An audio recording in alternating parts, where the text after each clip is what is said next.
আজকে আমরা ফ্যাসিবাদ নিয়ে কথা বলছি। পারিবারিক জীবনে, রাষ্ট্রীয় জীবন এবং রাষ্ট্রীয় কর্মকাণ্ডে আমরা যদি পর্দার কালামি দৃষ্টিকোণটাকে রাখতে পারি, আমার মনে হয় ফ্যাসিজম অনেকটাই সমাজ থেকে চলে যেতে পারে। আউযুবিল্লাহি মিনাশ শাইতানির রাজিম, বিসমিল্লাহির রহমানির রহিম। কৃতজ্ঞতা জানাচ্ছি মহান রবের প্রতি, যিনি আমাদেরকে সৃষ্টি করেছেন এবং আমাদেরকে সম্মানিত করার উদ্দেশ্যে হিজাবের বিধান নাজিল করেছেন। আজকের সেমিনারে উপস্থিত সম্মানিত অতিথিবৃন্দ, শ্রোতামণ্ডলী, সবাইকে জানাচ্ছি আমার আন্তরিক সালাম। আসসালামু আলাইকুম। হিজাব এটি এক টুকরো কাপড় নয়, হিজাব একটি ব্যবস্থাপনার নাম। হিজাব এটি বাহ্যিক কোনো বিষয় শুধু না, এটি একই সাথে আধ্যাত্মিক এবং মানুষের অস্তিত্বের সাথে জড়িত একটি বিষয়। আজ থেকে 100 বছর আগেও ইহুদি খ্রিস্টান নারীরা হিজাব পালন করতেন মুসলমান নারীদের মতোই, কিন্তু শিল্প বিপ্লবের পরবর্তী সময়ে হিজাবের মূল্যবোধ অনেকটা পরিবর্তিত হয়ে যায়। হিজাবকে কেন্দ্র করে বিশ্বব্যাপী অর্থনৈতিক, রাজনৈতিক, সামাজিক, সাংস্কৃতিক যে আগ্রাসন চলে, সেই আগ্রাসনের বিপরীতে দ্বীনে ইসলাম হিজাবের যে বিধান, সেই বিধানকে পাহাড়ের মতো অবিচল রেখেছে। এটি শোষকদের জন্য হতাশার বিষয় যে এত ছলাকলা করেও আসলে হিজাবের বিধানকে তারা সমাজ থেকে উৎখাত করতে পারছে না।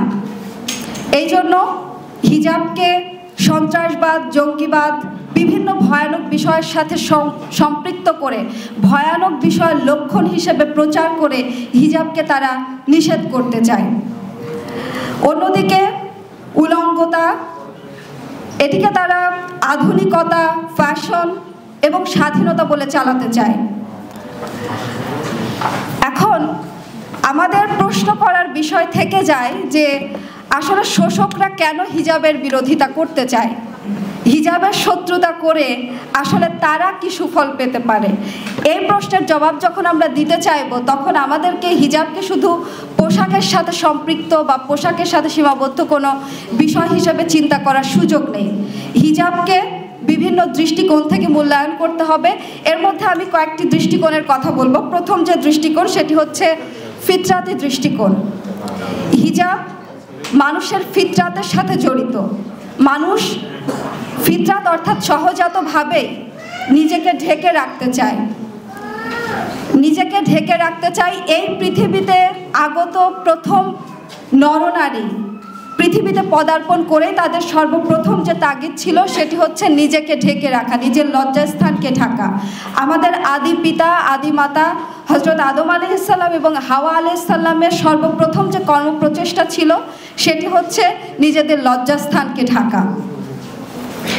এটি আমাদের ফিতরাতের সাথে জড়িত, মানুষের স্বভাব এটি। মানুষ প্রকৃতি কিংবা যে কোনো কিছুকে শোষণের চূড়ান্ত পর্যায় হচ্ছে তার প্রকৃতিকে ধ্বংস করা, এবং এই প্রকৃতি ধ্বংসের একটি প্রক্রিয়া হিসেবে হিজাবের বিরোধিতা করা হয়ে থাকে। হিজাবের দ্বিতীয় যে দৃষ্টিকোণ, সেটি হচ্ছে কালামি দৃষ্টিকোণ। কালামি দৃষ্টিকোণ নিয়ে যখন আমরা আলোচনা করব, তখন হিজাবকে শুধু পোশাকের মধ্যে সীমাবদ্ধ রাখার কোনো সুযোগ নেই। একই সাথে একজন নারী হিসেবে পুরুষ আমাকে কিভাবে দেখছে, কিংবা একজন পুরুষকে নারী কিভাবে দেখছে, বিষয়টা এতটুকুই না, বরং একজন ব্যক্তি হিসেবে আমি আমার যে কর্মকাণ্ড, সেটি সূক্ষ্ম থেকে বড় পরিসরে যে কোনোভাবেই হতে পারে। একান্ত সময়ে জনসম্মুখে আমি কি কাজ করছি, আমার সমগ্র আমলনামার মধ্যে আল্লাহ আমাকে কিভাবে দেখছেন, আমি কি আল্লাহর কাছে সুন্দর হতে পেরেছি, এটি পর্দার কালামি দৃষ্টিকোণ। এবং আমার কাছে মনে হয় আমরা যদি পর্দার চেতনাকে এই কালামি দৃষ্টিকোণের আলোকে পাঠ করতে পারি, তাহলে আজকে আমরা ফ্যাসিবাদ নিয়ে কথা বলছি। পারিবারিক জীবনে, রাষ্ট্রীয় জীবন এবং রাষ্ট্রীয় কর্মকাণ্ডে আমরা যদি পর্দার কালামি দৃষ্টিকোণটাকে রাখতে পারি, আমার মনে হয় ফ্যাসিজম অনেকটাই সমাজ থেকে চলে যেতে পারে। সর্বশেষ আমি পর্দার যে দৃষ্টিকোণ সম্পর্কে বলবো, সেটি হচ্ছে পর্দার ফিকহি দৃষ্টিকোণ। পর্দার ফিকহি দৃষ্টিকোণ নিয়ে যখন আমরা আলোচনা করতে যাব, তখন আমাদের একটি সমালোচনার জায়গা থাকবে, আত্মসমালোচনা। সে জায়গা থেকে আমার কাছে মনে হয়েছে আমরা পর্দার বয়ানকে যেভাবে হাজির করছি, তাতে করে যারা পর্দার বিরোধিতা করতে চায় এবং পর্দাকে ভয়ানক কিছু হিসেবে উপস্থাপন করতে চায়, তারা আমাদের জায়গা থেকে মনে হয় একটু ফাঁক পেয়ে যায়। সেক্ষেত্রে প্রথম যে বিষয়, সেটি হচ্ছে পর্দাকে ফিতনার কেন্দ্রে রেখে ব্যাখ্যা করা। পর্দা না করলে সমাজে ফিতনা ছড়াবে, এবং এই ফিতনার কেন্দ্রে আবার রাখা হয় নারীকে। এজন্য পর্দার দায় পুরোটাই নারীর ওপর, এমন চিন্তা আমরা করে থাকি। অথচ পর্দাকে ফিতনার কেন্দ্রে রেখে ব্যাখ্যা করার কোনো সুযোগ নেই। খাজানের বিখ্যাত আলেম আল্লামা মুসা জারুল্লাহ বিগিয়েব তিনি বলছেন যে পর্দা এমন একটি বিষয় যেটাকে ফিতনার কেন্দ্রে রেখে ব্যাখ্যা করার কোনো সুযোগ নেই।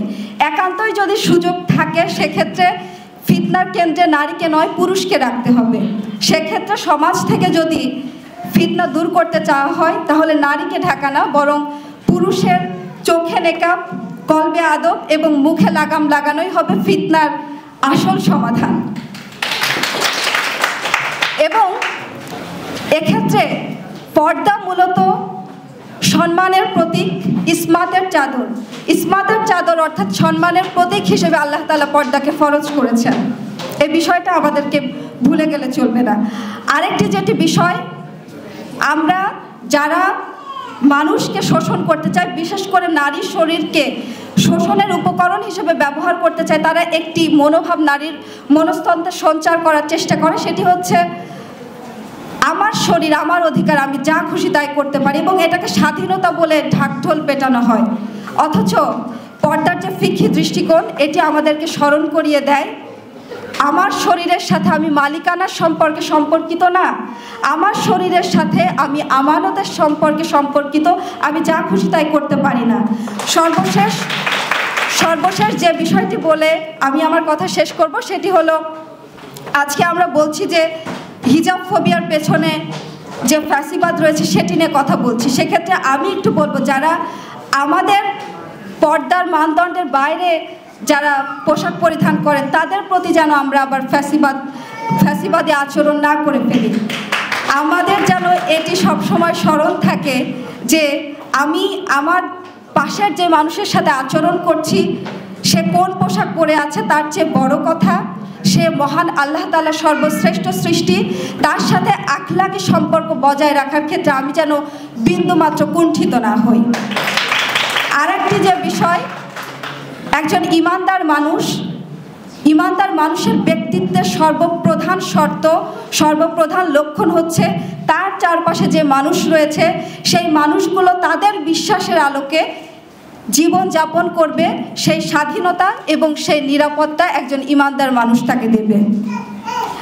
সবাইকে অসংখ্য ধন্যবাদ, বিশেষ করে আয়োজকদেরকে অনেক ধন্যবাদ। আমি আশা করব এমন আলোচনা জারি থাকবে। আসসালামু আলাইকুম।